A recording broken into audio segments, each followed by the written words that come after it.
EP's mobile coverage is brought to you by Gameloft, makers of Asphalt 8 Airborne, which you can play on your Android or iOS device for free right now. Later this year, we're all going to play Rise of the Tomb Raider. We are going to play it because it's going to be a good game. But until then, we can spend some time with Lara Croft if we have mobile phones, thanks to Square Enix putting out Lara Croft Go. Now, if that name Go sounds familiar, it's because this is part of their Go series, their franchise. I don't know if you want to call it that, quite that. But last year, they put out Hitman Go, so they are trying to kind of start a new thing here. Jose, how'd you like Lara Croft's version? Well, this is very different than Hitman Go. Hitman Go, I mean, it plays kind of similar, but in Hitman, it was like, oh, I'm trying to get a certain amount of moves to do a certain amount of things, and this is just more of an adventures-based Go game, I guess you could say. You're controlling Lara Croft, and you're moving her up incremental step by step by step. Sounds easy at first, and you're like, all right, I'm going to traverse the land. You can only go this way. There's tons of options to go, which would have been cool if they give you multiple options to go about things.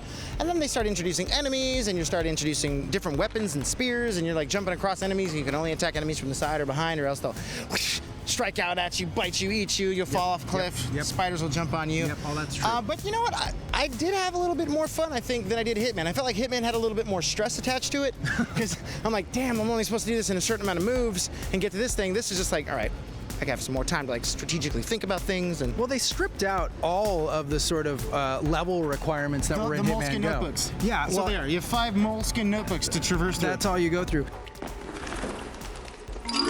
It gets crazy because when you think like, okay, the stationary snakes aren't going to bother me some. This is fine. I can see which way they're looking. I'm going to work my way around. Maybe attack this one first, attack this one next. Boom, I got it. You have these iguana-like serpents that start chasing you, and they will follow the path that you go on, so you have to lead them to traps. And then you get these spiders who are just and then it's like jumping on you. You're like, oh my God, stuff's getting crazy. So you have to take spears and you start chucking them at things.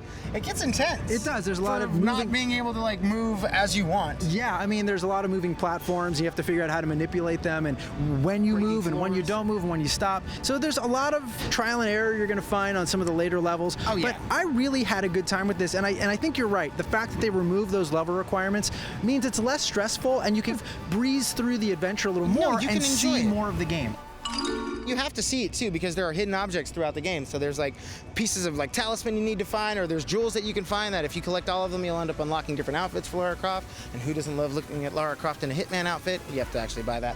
But there's other outfits that you can go ahead and unlock, which is kind of cool. So it's like, all right, I get to play through the game again. Yeah. With a different outfit on. I mean, I think Square did a nice job translating the concepts of Hitman Go to Lara Croft. Here's the Go concepts. Yeah, this is less of a strategy game. Wait till Final Fantasy Go comes out.